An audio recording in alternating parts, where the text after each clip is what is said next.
Hello everyone, welcome back to my channel, or welcome to my channel if you're brand new. My name is Mandy, or Faye, whichever. And today I bring you a very special collaboration. It is the Triple Goddess mead. Woo! I kind of just came up with this idea because I wanted to collaborate with some other lady mead makers. And so I connected with Steph from Making Poor Decisions and Derica from City Steading, and they were both like, heck yes, I will do this collaboration with you. If you're not familiar, Triple Goddess is like super ancient pre-religion. Sometimes takes the form of one, sometimes three. What do you know? So there's the mother, maiden, crone aspects. I kind of just chose crone because the crone goddess is, she oversees like the fall, winter. So one of the things with the crone, or goddesses that kind of reflect that aspect, like Demeter, for example, in Greek mythology, like wheat and grain is kind of the chosen representative for her, because grains are harvested really late in the summertime. But I wasn't really sure if I wanted to make a braggot quite yet, so I was checking out some different fruits that tend to ripen late, are available late in the harvest season, and that would be grapes. So I got some red grape Concord juice, and pomegranates are like famous fall time fruits.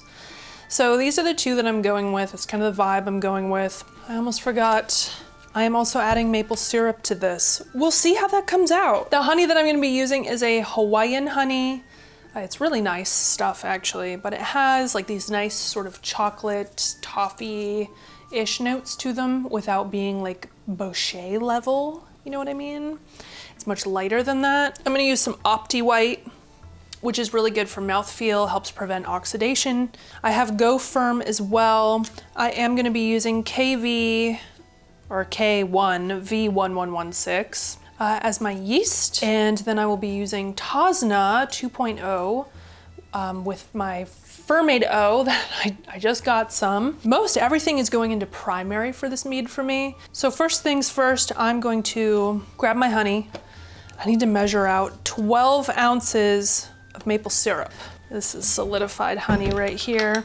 This looks like an insane amount of honey, but trust me, once it melts, it's not as crazy looking. All right, I've basically hit a pound. I'm gonna dump in this here juicy juice. Now I use Knudson because they're good. I have my 1 pound of honey, 12 ounces maple syrup. I'm gonna have one high ABV mead here. I'm gonna use my Opti-white. I need 1.9 grams. And then I'm gonna do 1.25 grams of Goferm.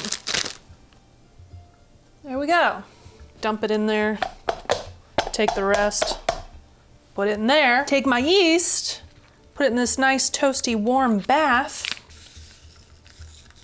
About a half packet or so. A little more liquid in there. With enough space to spare for that, I'm gonna let those little guys warm up a little bit more.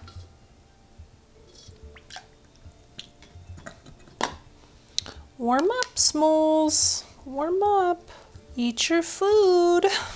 You do need to aerate your mead. That is pretty gosh darn important. All right, let's take the gravity reading. I'm kind of scared. Oh boy. Okay, it's not too bad. It's about it's like 1.100, like exactly. There we are. I think I kind of saved the day by reeling the honey back just a little bit. I do use sanitized water for my airlocks. All right, well, I will see you here in a second for racking and stuff.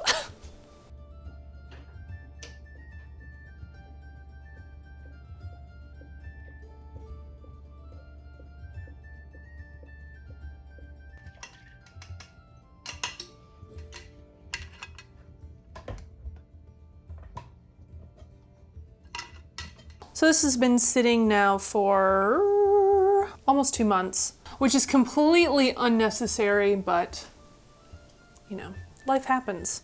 So I am going to add, well, I have 6 ounces of maple syrup here. I just wanted to start with that.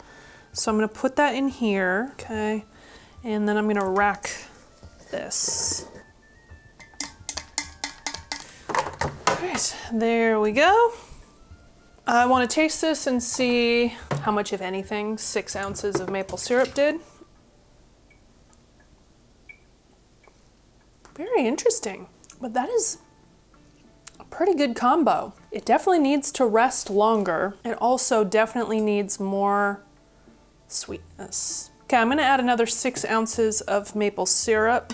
You know, I was thinking if I wasn't sure if I'd need to add acid or tannin to this, but I don't think I need either of those things. Because even though I just used grape juice, there's still tannic value in that. Don't think I need tannin. Definitely don't think I need acid, because the acid from the grapes and the pomegranates. So I think I'm good there. Yeah, really, it's just sweetness and then clearing. I know I need to get like a small stirring stick, but like, I mean, the bottling wand works pretty good, so I don't really need a bunch of fancy doodads. I'm gonna see what the ABV is now after adding 12 ounces of maple syrup.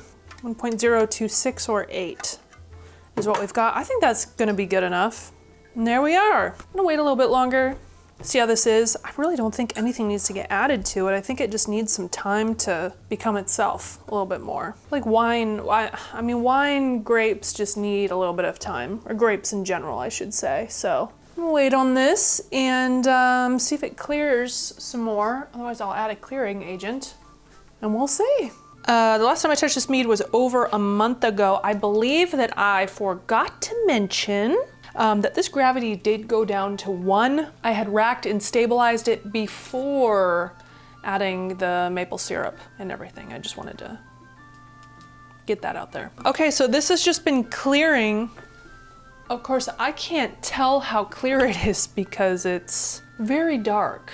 Very, very dark. Now I want to try this and see if it really is done.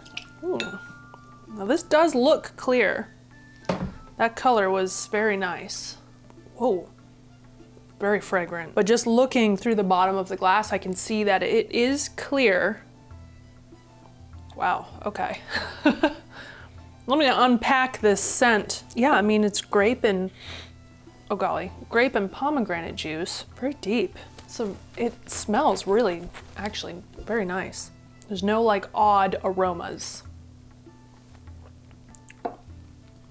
Very grapey. Although, actually the flavors are pretty even because it sort of like starts grape and turns into pomegranate and maple syrup at the end. Now, I had tried this when I got home from Texas and I didn't know if it needed something else. I didn't know if it needed anything, you know, I'm like obsessed with vanilla, okay? I put vanilla beans in like everything. And so I'm sitting here tasting this and I'm like, does this need a vanilla bean in it? It's very grounded and dark, which I think is appropriate for the CRONE. It definitely has a CRONE energy about it, I suppose. Or like a Persephone, like dark Persephone vibes, like underworld Persephone is what it makes me think of. I don't know, I just made that up. It is very dark and deep. I think I can just bottle this now. Let me see, how strong is this? What is the ABV? 13%. All right, I need some bottles. Get going.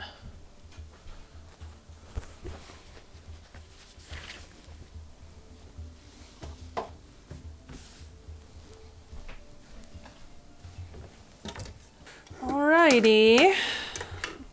There's a little bit left in the tube, but I'll just drink that. It's fine. Wow, okay, well I've got a lot of this mead. See, now you can see through it. Now that it's bottled, it's stunning. I need some corks, and then this will be good to go. So stay tuned for the official tasting. Here we are. It is tasting time for the Triple Goddess. I'm excited to try this out and see kind of how it's aged. See if I get some winter crony vibes from it. There's probably like a little bit of honey schmutz in there. There's just a little bit, but overall it seems to be pretty clear. Very aromatic as well. I do think some thyme will do this one very good. I'm excited to try it in a year. It's gonna be very deep and rich, but let's see, because it definitely smells very deep and rich. The Concord and the pomegranate go really well together. It smells really good. I think it's more pomegranate on the nose. Pomegranate-y. Ooh, oh my God. Wow, that's transforming.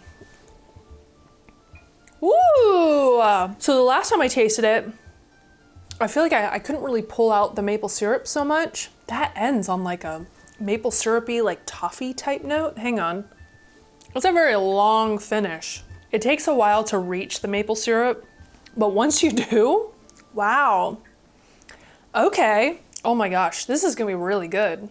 I almost wish I had vanilla in it, but that's because I'm obsessed with vanilla. Wow, that drink's very much like a wine actually. The acid and the tannin are pretty well balanced. Man, I mean, I just kind of guessed. I just kind of guessed at this. I would love to put a vanilla bean in it. Oh God, I'm like obsessed with vanilla, or maybe a little bit of oak even. Would have been really good. But when I finished this, I was in Texas for a while, and timing. And so I just kind of really wanted to wrap this up. But if I made this again, which I might, because honestly, the Concord juice, pomegranate juice, I mean, these ingredients I guess are a little bit more expensive, but those things are pretty easy. All of these ingredients are easy to come by. And then, I mean, if you get some actual pomegranates or Concord grapes or whatever and crush them up and just add the whole fruit in there along with the juice, I'm sure it would be wonderful. And then back sweeten with maple syrup. It's really nice. I'm very happy with that. And it is very wintry. I would say that this is a CRONE approved mead. It's got enough complexity.